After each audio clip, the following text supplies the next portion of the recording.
আগের সিজনে যেসব ভিডিওগুলো তোমাদের দেখিয়েছিলাম সেগুলো ছিল কোন্নাগড়ের, কিন্তু এবারের এই সিজনটা শুরু করলাম সম্পূর্ণ একটা নতুন জায়গা দিয়ে।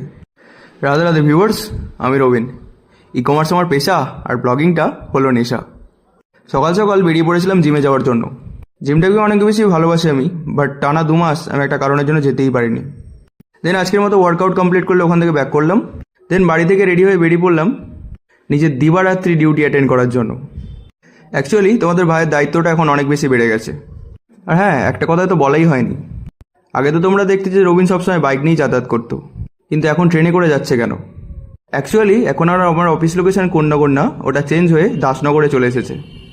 আর আমার কোম্পানির সিনিয়ররা হয়তো আমাকে একটু বেশিই ভালোবাসে, কারণ অল ওভার কলকাতার মধ্যে আমাদের যতগুলো অফিস আছে তার মধ্যে এখনও পর্যন্ত 4টে অফিসে আমার ঘোরা হয়ে গেছে।